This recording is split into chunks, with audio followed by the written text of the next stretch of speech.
Assalamualaikum warahmatullahi wabarakatuh.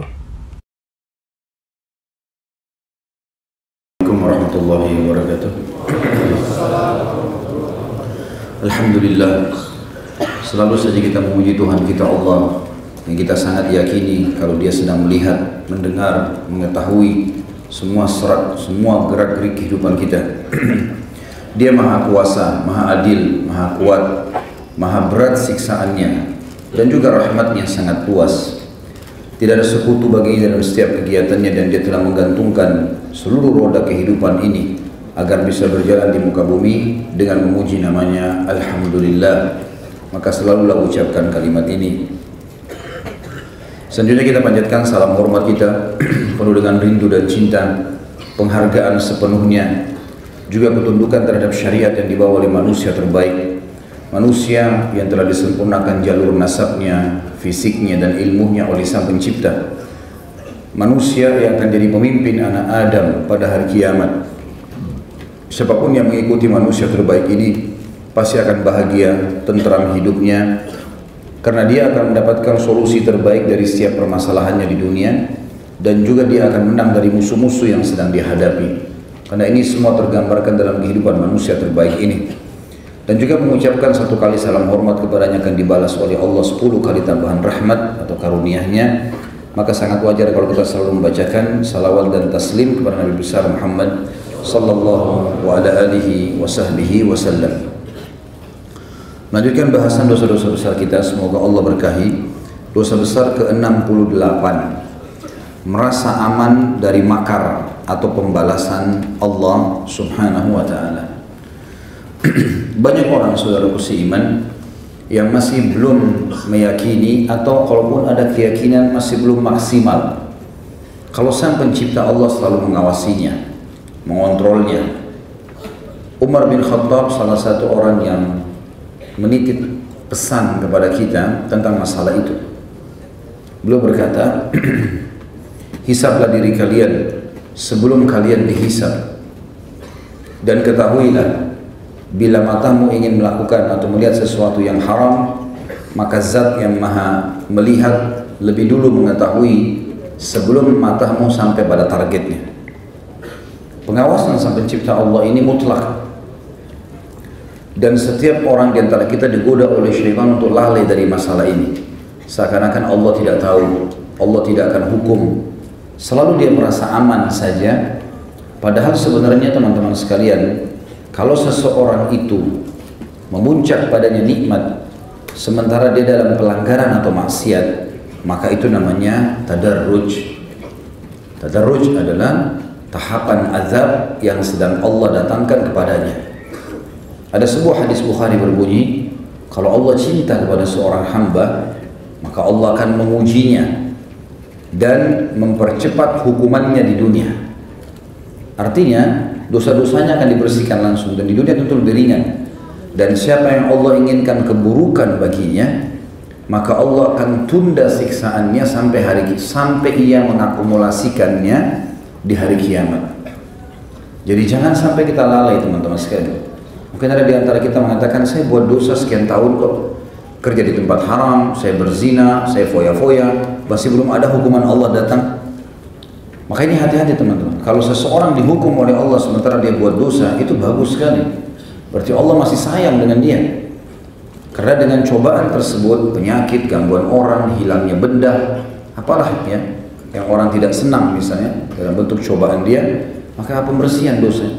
Tapi kalau tidak bermasalah, renungi baik-baik teman-teman sekalian. Semua umat yang disiksa oleh Allah sebelum kita, semuanya tidak terkecuali. Kaum Ad, kaumnya Nabi Hud, kaum Thamud, kaumnya Nabi Saleh, Fir'aun, kaumnya Nabi Musa, Namrud dan masyarakat Babilonia, kaumnya Nabi Ibrahim. Sebelumnya adalah kaum Nabi Nuh. Semuanya teman-teman sekalian ini, waktu Allah mau binasakan mereka, seminggu, 2 minggu sebelum mereka disiksa, Allah puncakkan nikmatnya. Tubuh mereka sehat, bahkan lebih sehat dari sebelumnya. Mereka punya kekuatan ekstra. Mereka berfoya-foya, tertawa-tawa di sana sini, sampai-sampai mereka menganggap bahwasanya dirinya memang atau berdiri mereka dalam keadaan benar. Sementara Allah membuat orang-orang beriman pada saat itu seperti makin orang yang terkucil. Itu puncak pada saat akan datang azab, supaya mereka tambah lalai, supaya mereka bertambah lalai. Sebagian ulama salaf, teman-teman sekalian, kalau dalam 1 tahun dia tidak rasakan cobaan atau tidak kena penyakit, maka mereka bermuhasabah. Ada apa ini? Karena nggak mungkin dalam setahun saya nggak buat dosa. Maka mereka jadikan sebagai bahan muhasabah. Apa saja, sampai mereka menganggap kalau kaki mereka kesentuh batu pun ini adalah pembersihan dosa, diganggu oleh orang lain pembersihan dosa. Dan memang kita harus begitu. Ada orang menghibah, ada orang memfitnah, dan jangan pernah mengkhayal teman-teman sekalian, hidup di dunia ini antum semuanya orang akan acungkan jempol. Mustahil itu, mengkhayal. Walaupun antum sudah sangat luar biasa tutur katanya, sudah tinggi ilmunya, sudah banyak hartanya, banyak bantu orang, tetap saja. Kenapa saya bilang begini? Karena orang yang terbaik di antara kita, Nabi Muhammad SAW, dalam hidupnya diganggu oleh orang. Beliau manusia terbaik. Baru selesai undang orang sahabat untuk jihad, tersebar lagi kata-kata yang tidak enak, gitu kan? Kata-kata yang tidak nyaman ini. Apa ini Muhammad ngajak-ngajak kami jihad? Orang-orang munafik ngomongnya begitu, sampai nggak sebutkan Rasulullah SAW. Tidak ada penghormatan. Tapi di depan Rasulullah mereka bilang, ya Rasulullah, wahai Rasulullah. Di belakang enggak, wahai Muhammad. Apa nih, suruh-suruh kita berperang di musim panas? Apa suruh kita begini? Jadi kata-kata tidak nyaman, gitu. Tapi Nabi SAW sabar, ada cobaannya. Beliau pernah membagi harta rampasan perang di Hunain, diberikan kepada para mu'allaf, maka ada orang yang mengatakan, ini tidak adil. Kenapa kok seperti ini pembagiannya? Ini tidak diinginkan wajah Allah, maksudnya tidak ikhlas. Sampai Nabi SAW pun sempat marah waktu itu, tapi raut wajah beliau saat yang berubah sambil mengatakan, kalau bukan Allah dan Rasulnya yang adil, lalu siapa yang adil? Jadi, tapi ada cobaan-cobaan dalam kehidupan, teman-teman sekalian. Ada cobaan, dan cobaan ini positif bagi orang beriman, gitu kan? Tentu yang tidak suka sama kita kalau kita dalam kondisi benar adalah orang-orang yang tidak benar, otomatis itu. Karena kalau orang yang sejalan dengan kebenaran, dia pasti akan menerima, kan gitu. Seperti Rasulullah SAW yang benci adalah orang munafikin, orang kafir. Tapi para sahabatnya tidak, loyal semua bersama beliau. Ya, Ridwanullahi alaihim, para sahabat sangat mencintai Nabi SAW. Begitu pula dengan para sahabat. Umar bin Khattab, siapa yang tidak kenal dengan ketegasannya, dengan keberaniannya. Tapi kan akhirnya ditusuk oleh Abu Lu'lu'. Ada orang yang tidak senang. Padahal Umar bin Khattab kalau jalan tidak pernah pakai pengawal, cuci bajunya sendiri, ya kan? Jualan keliling Madinah sendiri. Akhir hidupnya ditusuk. Siapa yang tidak kenal Utsman dan Ali bin Abi Thalib radhiyallahu anhum, dua anak mantu Nabi SAW, yang satu dapat julukan Dzun-Nurain, ya. Yang satu diposisikan oleh Nabi SAW seperti posisi Harun di Musa alaihi wassalatu wassalam. Tapi juga mati dibunuh orang, ya kan? Utsman bin Affan dibunuh, nggak ditahu siapa pembunuhnya. Ali bin Abi Thalib keluar dari sholat subuh ditusuk oleh orang. Dan yang tusuk itu uniknya orang yang mengaku muslim, hafal Al-Quran, yang membunuhnya, dan juga menganggap dirinya ahli ibadah, kena fitnah syaitan. Dia tusuk Ali bin Abi Thalib dan dia mengatakan, saya mendekatkan diri kepada Allah dengan perbuatan ini. Itu naudzubillah, fitnah yang besar. Maka teman-teman sekalian, ada cobaan datang dari Allah Subhanahu wa taala kepada orang beriman, ya. Nah, cobaan ini positif bagi kita kalau kita beriman, akan ada. Maksud saya di sini teman-teman yang saya ingin datangkan, jangan kita berpikir tidak akan ada masalah kalau kita sudah jalan di jalan yang benar. Akan ada masalah kita hadapi. Tapi Allah memudahkan kita untuk melaluinya.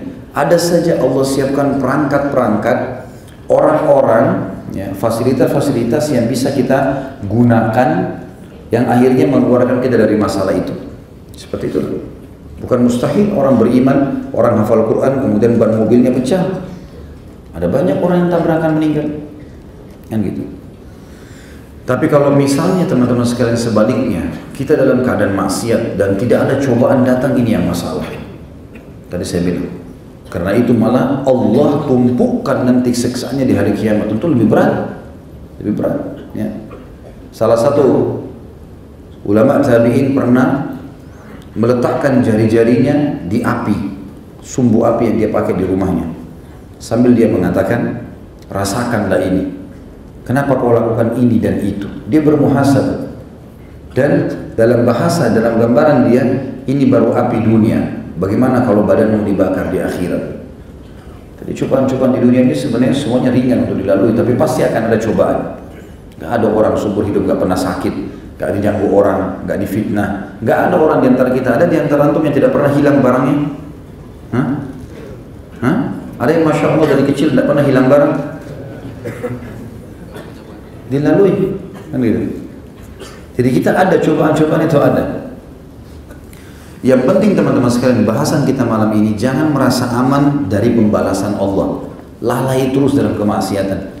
Masuk zina di kamar hotel, kayaknya saya berzina nggak ada masalah, ini enak-enak saja. Keluar, besok buat lagi programnya, syaitan bisikin, buat lagi. Seakan-akan Allah tidak hukum. Allah justru karena sayang sama antum masih belum dihukum. Karena dalam ayat Al-Quran dikatakan kalau Allah mau menghitung dan menghisap, langsung menghukum hambanya, maka tidak ada yang hidup di muka bumi ini. Bayangkan kalau begitu kita salah sedikit, langsung Allah cabut urat sarafnya, mati sekalian. Nggak ada yang hidup karena kita semua buat salah kan. Tapi Allah SWT menelambatkan itu, membiarkan orang mencuri misalnya teman-teman. Bisa dikatakan oleh para ulama mengatakan, bisa dinyatakan tidak ada orang pencuri mencuri pertama kali langsung ketangkap. Contoh saja, bukan memudah-mudahkan maksiat, tapi kenapa Allah nggak langsung hukum dia, langsung ketangkap? Allah masih sayang sama dia. Dia berikan kesempatan taubat. Nanti dia ada rasa menyesal, tapi Allah berikan sinyal supaya dia takut. Misalnya ada orang melihat dia dikejar tapi lolos, supaya dia takut, jangan dia ulangi. Tapi banyak orang konyol, enggak diulangi, saya lalu lolos, sekarang saya lakukan. Lama-lama Allah buat dia ditangkap, digebukin orang. Sebenarnya tanpa digebukin dia sudah bisa tadi, ada peringatan dari Allah. Perbuatan salahnya masih bisa dimaafkan. Allah itu lebih sayang kepada kita daripada ibu kita sendiri. Lebih sayang daripada kita sayang kepada anak kita sendiri. Kita sayang pada diri kita sendiri, Allah lebih sayang kepada kita. Wala taqtulu anfusakum innallaha kana bikum rahima. Kata Allah, jangan pernah sakiti, bunuh diri kalian, karena Allah sangat sayang dengan kalian. Mata kita berapa kali lihat maksiat teman-teman, telinga kita berapa kali dengar maksiat, tangan kita berapa kali menjamah maksiat, kaki kita berapa kali melangkah ke tempat maksiat, kemaluan kita berapa kali melakukan maksiat, tubuh kita berapa kali mengelola makanan dan minuman serta oksigen yang penuh dengan kemaksiatan. Ini kalau seandainya seorang pegawai di perusahaan mau dihisap, dia sekali terlambat saja sudah dikeluarkan, atau sekali ketahuan dia mencuri dia akan dikeluarkan, maka mungkin kita semua sudah dikeluarkan dari muka bumi ini. Tapi rahmat Allah luas. Hanya saja jangan merasa aman dengan itu. Setiap kita buat satu dosa sudah ada konsekuensi hukum balasannya, tapi Allah lebih tahu bagaimana dia membalasnya. Yang jelas kata ulama, balasan setiap dosa lebih berat daripada perbuatannya, itu pasti. Saya pernah kasih contoh, sejam zina di kamar hotel, mungkin kita dicoba dengan Allah penyakit sebulan sakit. Ada yang setahun sakit akibat dari 1 tahun itu, akibat dari 1 jam tadi. Kalau kita ulangin, akumulasi lagi, maka lebih banyak. Dan untuk kembali ke jalan yang benar, kalau kita sudah membuka pintu maksiat teman-teman sekalian, saya dan antum semuanya kita lemah manusia, sangat lemah. Sensitif, kita dengar sesuatu kita bisa berubah, ya sesuatu kita bisa berubah, maka harus kita istiqomahkan diri kita. Kalau nggak masalah, harus kita paksakan diri di situ. Kalau setiap orang di antara kita berbuat kebaikan teman-teman sekalian, mohonlah kepada Allah agar Allah kabulkan dan Allah mudahkan kita untuk istiqomah di situ. Ini yang Allah katakan dalam Al-Quran, A'udzubillahi minasyaitonirrajim, wa'bud rabbaka hatta ya'tiyakal yaqin. Kalau sudah dapat jalan yang benar, wahyu Al-Quran dan Sunnah, sembahlah Tuhanmu di atas kebenaran itu sampai kamu mati. Istiqomah di situ. Seperti itulah. Bahasan ini sebenarnya tidak terlalu panjang teman-teman sekalian, tapi dua bahasan yang sangat berdekatan. Dosa besar 68 dan 69. 68 ini berbunyi tentang merasa aman dari makar Allah. Terus lalai seakan-akan Allah tidak akan hukum. Perhatikan apa yang diingatkan oleh Allah SWT dalam Al-Quran. Kita mulai dengan surah Al-A'raf ayat 99. A'udzubillahi minasyaitonirrajim. fala ya'manu makrallahi illal qaumul khasirun. Tidaklah merasa aman dari azab Allah melainkan orang-orang yang merugi. Orang-orang yang merugi. Jangan teman-teman berpikir, oh orang-orang kafir enak-enak foya-foya ke diskotik, mabuk-mabukan, zina, tidak ada cobaannya. Mustahil. Saya subhanallah baru hari ini saya terima cuplikan dikirim di WA dari teman saya di Jeddah. Kadang-kadang kami sering kirim cuplikan. Ada cuplikan dari beberapa kejadian yang tidak disangka. Ya. Jadi ada longsor yang terjadi tanpa sebab. Mobil-mobil di jalan pada jatuh. Ada bangunan terbakar, rubuh. Tadinya pemadam kebakaran yakin bisa menyiramnya. Ada orang lagi jalan, tiba-tiba keprosot jatuh ke satu tempat. Lalu kemudian terakhir ada perkataan seorang syekh, tapi tidak didatangkan gambar beliau, tidak ditulis juga namanya. Dia mengatakan inilah yang disebutkan dalam hadis Nabi SAW, akan datang akhir zaman nanti itu longsornya tanah-tanah, tenggelamnya manusia, ya, dipecahkannya bumi ini, ya, datangnya badai, dan itu pada saat musik dan perzinahan merajalela. Itu adalah hadis hasan riwayat Imam Ahmad. Dan apa yang tersisa sekarang teman-teman sekalian? Semuanya bisa terlihat di depan mata. Dan cuplikan itu seperti saya waktu lihat, seperti orang yang baru melihat kejadian. Mobil begitu rapinya tertata, tiba-tiba longsor, terpecah dan itu lalu mati. Jatuh mobil tersebut dan mati semua orang yang di situ seketika. Orang lagi jalan sama temannya di jalan yang bagus, tiba-tiba longsor, langsung jatuh, tenggelam ke dalam, mati. Dan sekian banyak cuplikan yang diperlihatkan. Dan ini betul teman-teman, tidak boleh orang merasa aman dengan makarnya Allah. Apa yang menghalangi Allah untuk mematikan kita?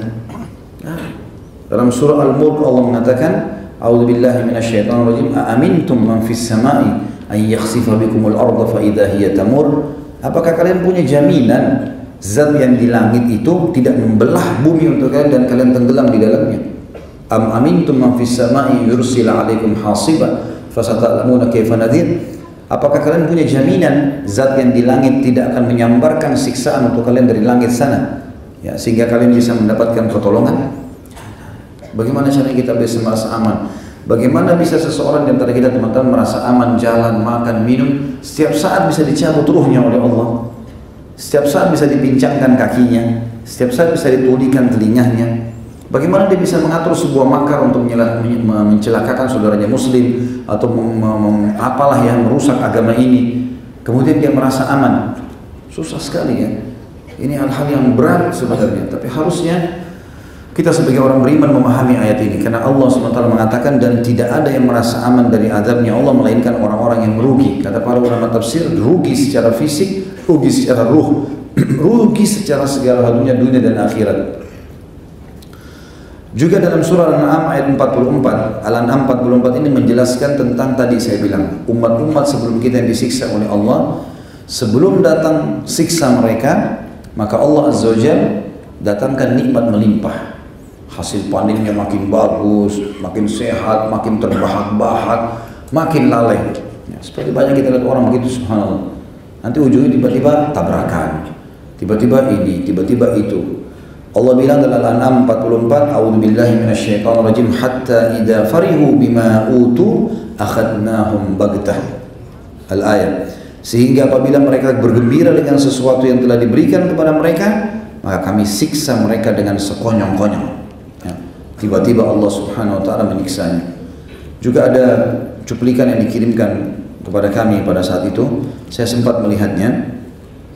Jadi ada seorang syekh ceramah tentang masalah ini, menyadarkan umat Islam. Kita akan cuplikan bagaimana umat Islam ibadah di Mekah, ibadah di Madinah, masjid-masjid yang dipenuhi oleh umat Islam, mungkin majelis ilmu seperti ini ya, Masya Allah penuh. Orang-orang dikatakan oleh syekh itu, lihatlah bagaimana orang-orang beriman sebenarnya dalam keadaan tentram. Lalu didatangkan cuplikan, saya pun baru lihat itu. Rupanya ada kamera-kamera yang ditaruh di hotel-hotel di pinggir-pinggir pantai yang mengambil gambar-gambar, gitu kan? Dan diperlihatkanlah beberapa pantai-pantai yang penuh dengan kemaksiatan di Eropa, di Amerika Latin, yang di musim panas mereka bahkan tidak menggunakan pakaian. Tapi alhamdulillah kameranya itu jauh sekali dari atas bangunan tinggi sehingga tidak terlalu kelihatan masalah orang ini terbuka aurat atau tidak, kayak samar. Tapi kelihatan yang sangat jelas bagaimana ombak tsunami itu datang, membinasakan mereka, jadi cuma seperti semut kecil, manusia banyak dihantam dengan ombak tersebut sampai hotel-hotelnya pun rubuh semuanya, ya apa namanya, tempat-tempat mereka istirahat. Dan ini mungkin orang harus nonton, lihat seperti ini supaya tahu kalau azabnya Allah bisa datang seketika. Karena banyak umat Islam menganggap di waktu dia luang, kita seperti orang-orang non muslim itu berlihai-lihai, tempat maksiat kita datangi, akhirnya kita ikut-ikutan, minimal mendengarkan ya, musik-musik mereka atau mengikuti cara-cara hidup mereka, padahal setiap saat bisa datang azabnya Allah. Ayat yang terakhir di dosa besar ke-68 yang diangkat Imam Adz-Dzahabi, karena beliau angkat cuma 3 ayat saja, adalah surah Yunus ayat 7. A'udzu billahi minasyaitonir rajim. Innal ladzina la yarjuna liqa'ana wa radu bil hayatid dunya wa tama'annu biha wal ladzina hum an ayatina ghafilun. Sesungguhnya orang-orang yang tidak mengharapkan, maksudnya tidak percaya akan pertemuan dengan kami dan merasa puas dengan kehidupan di dunia ini serta merasa tentram dengan kehidupan ini, dan orang-orang yang melalaikan ayat-ayat kami, maksudnya mereka adalah orang-orang yang akan dihukum oleh Allah Subhanahu wa ta'ala. Kita lanjutkan ke dosa besar 69, karena ini bersambung sebenarnya. Masalah putus asa dari rahmat Allah. Pertanyaan dimulai dari dosa besar ini, teman-teman sekalian. Lalu bagaimana kalau saya terlanjur buat dosa, Ustaz? Kita tidak mau kena hukuman dari Allah, tapi saya sekarang bergelimang dosa. Bagaimana saya harus lakukan? Maka jawaban kita tentunya jangan putus asa dari rahmat Allah. Kalau kita belum melakukan, jangan lakukan, karena azab Allah bisa datang. Tapi kalau kita sudah terlanjur lakukan dan sekarang mau menyelamatkan diri, maka jangan putus asa dari rahmat Allah. Maksudnya putus asa adalah dia harus yakin Allah akan terima taubatnya, Allah akan maafkan, bisa dia kembali ke jalan Allah. Teman-teman di sini alhamdulillah yang kita masih bisa bernafas, masih bisa melihat, kita masih bisa merenungi ayat-ayat Allah, kita sudah seharusnya kembali ke jalan Allah dan tidak boleh putus asa rahmat Allah. Jangan seseorang dari kita mengatakan, saya sudah buat dosa 70 tahun, 50 tahun, saya dulu suka begini dan begitu, apakah Allah masih terima taubat saya? Diterima semuanya. Sebaliknya, kalau teman-teman bilang, kayaknya Allah tidak akan ampuni, kayaknya saya akan masuk neraka, ini masih sementara dia masih hidup ya, ini putus asa dari rahmat Allah. Imam Adz-Dzahabi masukkan kategori dosa besar. Nggak boleh malah kita sangka buruk sama Allah, seakan-akan Allah tidak akan maafkan, kita tidak akan bisa baik. Saya dulu pezina, apakah saya masih bisa nikah dengan orang beriman? Semua pasti bisa. Tidak ada kata terlambat. Allah melihat sekarang ke depan, bukan sekarang ke belakang. Allah tidak membutuhkan masa lalu kita. Yang Allah mau tahu, taubat nggak, perbaikin nggak, dengan banyak motivasi yang dijanjikan oleh Allah Subhanahu wa ta'ala. Janji-janji pahala yang besar kalau orang bertaubat dari dosa-dosanya, gitu kan. Yang penting kita berubah, teman-teman sekalian. Dan dalam berubah ini, gulirkan ibadah itu, langkahkan kaki, mulai menjama Al-Quran, mulai lisan berzikir, mulai kaki melangkah ke masjid, mulaikan. Karena kalau kita tidak memulai, kita stuck di tempat kita seperti kereta yang tidak jalan, maka setiap orang bisa naik ke atasnya. Tapi kalau kereta itu kita jalankan bergulir, yang naik ya sudah. Atau saya kasih ibarat lain begini, kalau kita lagi lomba lari, pertandingan lomba lari, ada musuh kita, kalau kita tetap di tempat, dia akan bisa menguasai kita. Dia bisa lari duluan, dia bisa menghalangi kita. Tapi kalau kita sudah mulai memicu lari, maka rival kita tidak bisa mengalahkan kita kecuali dia lebih cepat dari kita, atau minimal mengimbangi kecepatan kita. Kalau teman-teman mau supaya tidak digoda lagi oleh syaitan atau godaan syaitan jadi lemah, sehingga kita bisa istiqomah jalan Allah, gulirkan. Harus digulirkan. Karena kita kalau sudah mulai berlari, syaitan juga harus berlari. Sudah mulai jadwalkan sholat 5 waktu, azan saya nggak mau tahu, harus ke masjid. Quran harus saya baca 1 lembar 1 hari. Saya harus ikut di ta'lim, saya harus begini, saya harus begitu. Kita buat program bergulir. Syaitannya kesibukan, dia sibuk, dia tidak semudah itu menggoda dibandingkan orang yang lalai. Nah banyak orang vakum ini, hadir di pengajian dengarin dia, tapi nggak diamalin, pulang ya begitu saja, vakum lagi. Syaitan godain lagi, kendor lagi imannya. Seakan-akan nanti kalau hadir di majelis ilmu ketemu ustadz baru ngerasa imannya bertambah. Enggak. Kita harus tahu kalau kita diawasi oleh Allah Subhanahu wa ta'ala. Dosa besar masalah putus asa dari rahmat Allah ini Allah sebutkan dalam Al-Quran, dalam surah Yusuf ayat 87. A'udzubillahi minasyaitonirrajim. Innahu la yai'asu min rauhillahi illa al-qaumul kafirun. Sesungguhnya tidak berputus asa dari rahmat Allah melainkan kaum yang kafir. Jadi saya ulangi kembali, dosa besar tadi yang sebelumnya 68 adalah merasa aman dari siksanya Allah. Ini peringatan bagi orang yang sedang mau melakukan dosa, mau melakukan atau sedang melakukan dosa, supaya dia hati-hati karena azab Allah bisa datang. Kalau dia merasa aman berarti dosa besar. Zina misalnya sambil dia berfoya-foya, tidak ada hukuman dari Allah. Zinanya dosa, ini merasa amannya juga dosa sendiri. Kalau dosa besar 69 adalah orang yang sudah terlanjur buat dosa, bagaimana dia harus lakukan? Tidak boleh putus asa dari rahmat Allah. Dia harus berada di dua timbangan ini. Kata Allah SWT dalam surah Yusuf 87, sesungguhnya tidak berputus asa dari rahmat Allah melainkan kaum yang kafir. Tentu ada hadis qudsi yang semakna dengan ayat ini, adalah hadis yang diriwayatkan Imam Bukhari. Kata Nabi SAW, Allah berfirman, hai anak Adam, kalau engkau datang kepadaku pada hari kiamat membawa dosa sepenuh langit dan bumi, sementara kau tidak menyekutukanku, maka kau akan datangkan juga pengampunan seluas itu untuk membersihkan dosa-dosa. Jadi rahmat Allah sangat luas. Kalau kita sudah melakukan, maka jangan sampai merasa kita tidak akan diampuni. Ada satu strategi syaitan teman-teman sekalian. Alhamdulillah Allah ingatkan saya mau sampaikan itu. Kalau seseorang di antara kita lalai sedang melakukan dosa, begitu selesai melakukan dosa, maka syaitan akan bisikkan putus asa. Saya sudah kotor, saya nggak cocok lagi masuk di pengajian. Saya kayaknya kemarin begini dan begitu, sengaja supaya kita tidak segera bertobat. Padahal perintah Allah beda, bukan begitu. Dalam ayat Al-Quran dikatakan, kalau mereka mengingat Allah, tadzakkaru, ya, maka mereka langsung kembali. Begitu mereka mengingat Allah, mengingat kalau ini dosa, langsung mereka berhenti.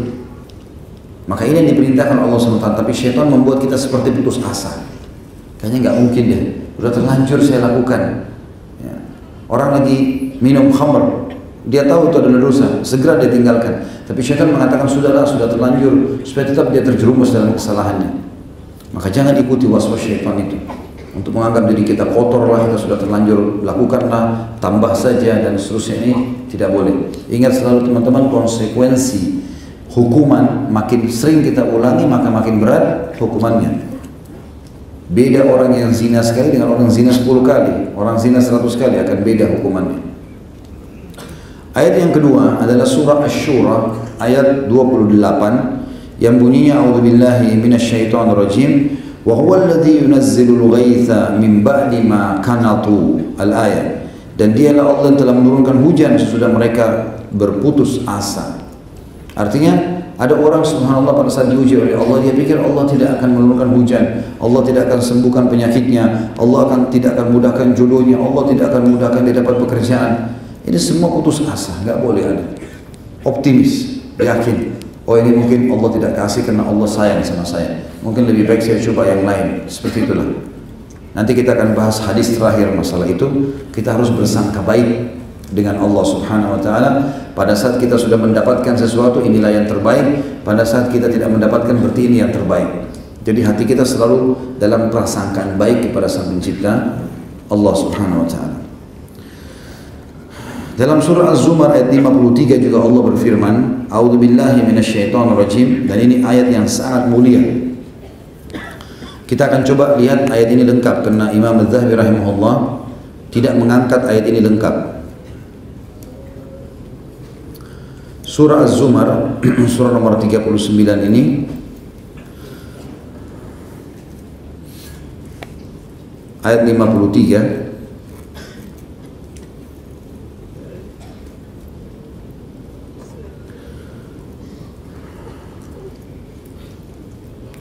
Qul ya ibadiyalladzina asrafu ala anfusihim la taqnatu min rahmatillah innallaha yaghfiru dzunuba jami'a innahu huwal ghafurur rahim.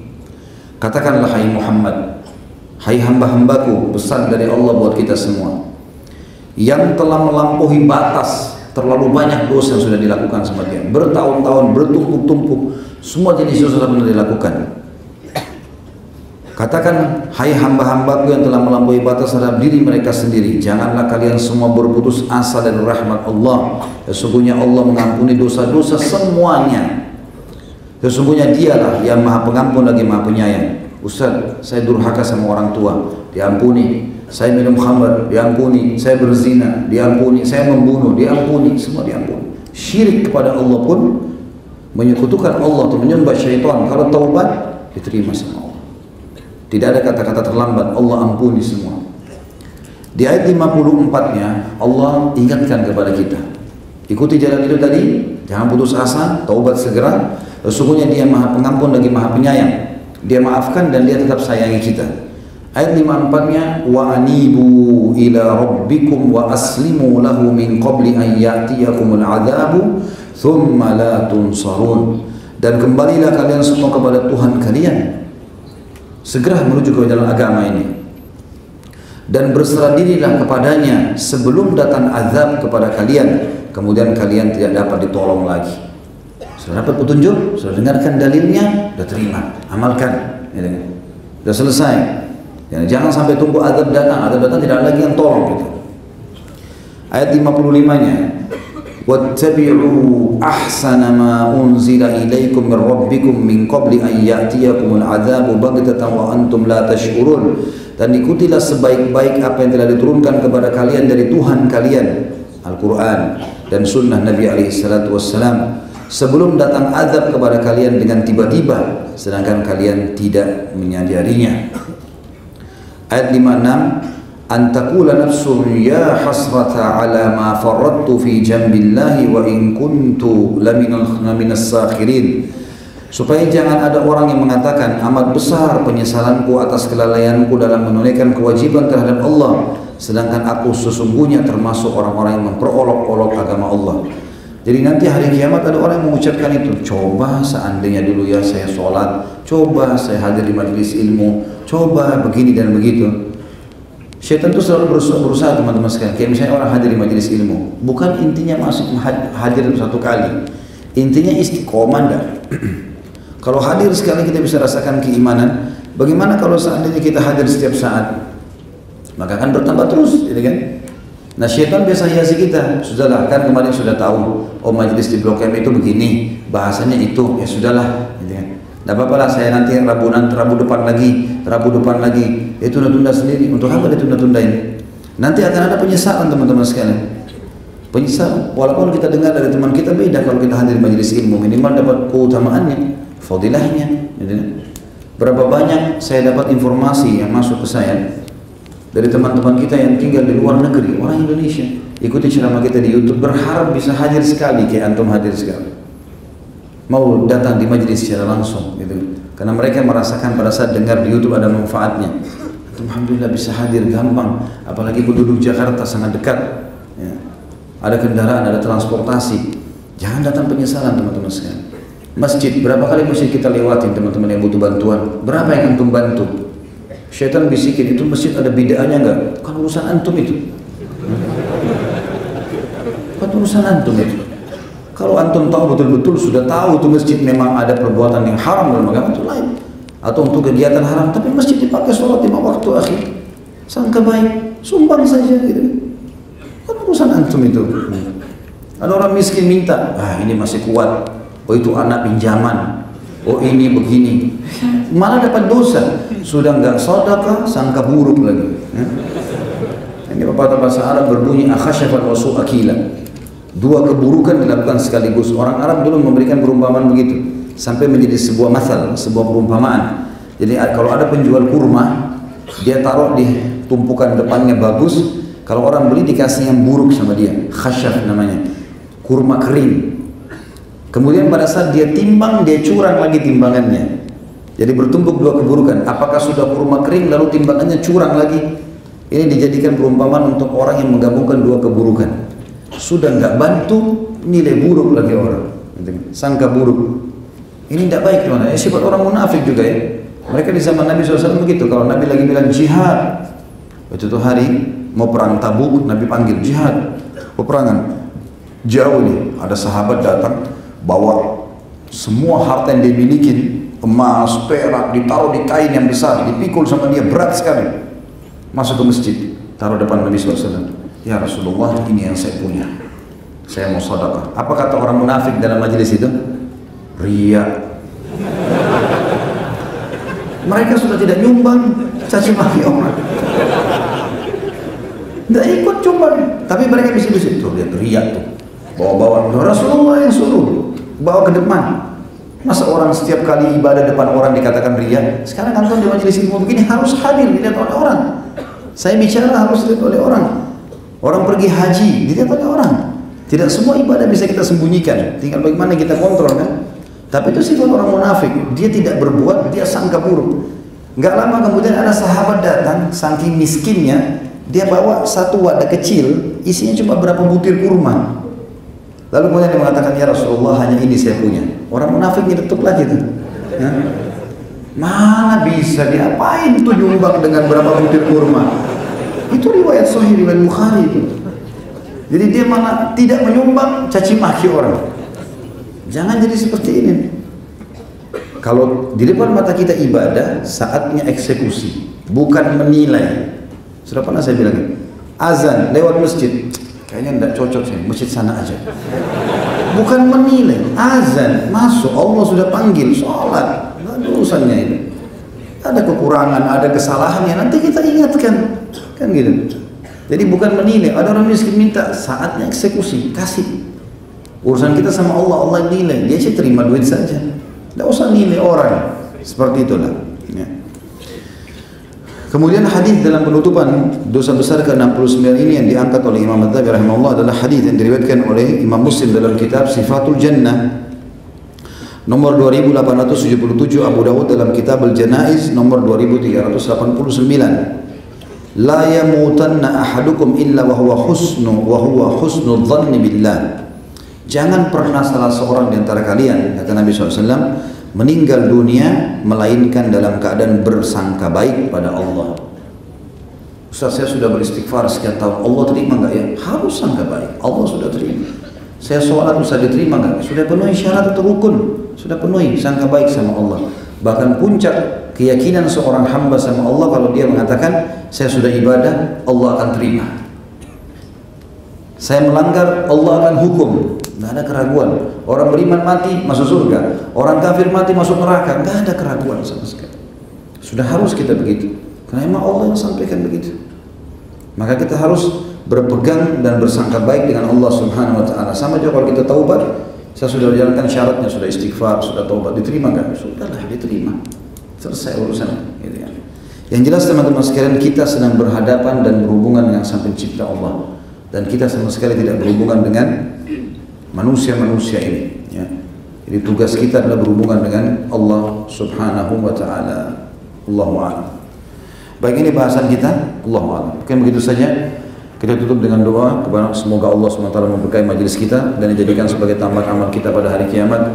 Tidak pernah kita lupa berdoa kepada Allah agar semua dosa yang pernah kita lakukan dan kedua orang tua kita, seluruh kerabat kita agar diganti menjadi pahala dengan kemahamurahannya. Dan selalu kita berdoa agar Indonesia, negara kita yang tercinta ini menjadi negara yang aman, tentram, damai. Seluruh rezekinya dibukakan oleh Allah SWT, seluruh utangnya terlunasi dengan kemahamurahannya Sang Pencipta Allah, dan seluruh umat Islam berada di bawah naungan ukhuwah Islamiyah, diangkat perselisihan di antara mereka, dan juga mereka berada di bawah naungan ilmu syar'i yang benar dan iman yang benar, serta juga Allah Subhanahu Wa Taala menjadikan mereka semua menjadi penyebab hidayahnya orang-orang non-muslim di Indonesia ini. Dan juga semoga seluruh wilayah Indonesia diberikan pemimpin muslim yang adil, yang kembali kepada Al-Quran dan Sunnah, dimulai dari jajaran pemimpin presiden sampai kepada jajaran pemerintahan ya, yang terkecil pun di negara kita ini, semuanya dimudahkan oleh Allah untuk menjalankan amanahnya dengan baik, dan juga diberikan hidayah supaya bisa menjalankan agama Allah dan menerapkan dalam hidup mereka. Dan semoga Indonesia menjadi contoh bagi negara-negara yang lain. Tidak pernah lupa kita doakan saudara kita di Palestina, di Syria, di Yaman, di Irak, di Myanmar, di Ahsa, di manapun mereka berada sedang tertindas. Semoga Allah ikhlaskan niat mereka, terima para syuhada mereka, mulakan Islam di tangan mereka dan tangan kita semua, dan semoga Allah partisipasikan kita bersama mereka di pahala, baik dengan doa, dengan harta, juga dengan jiwa kita. Dan semoga Allah dengan kemahamurahannya menyatukan kita semua di surga firdausnya tanpa hisab. sebagaimana ia sampaikan di majelis ilmu yang mulia ini. Kalau ada benar pasti dari Allah, kalau ada salah pasti dari saya, mohon dimaafkan. Subhanakallahumma wa bihamdika asyhadu an la ilaha illa anta astaghfiruka wa atubu ilaik. Wassalamualaikum warahmatullahi wabarakatuh.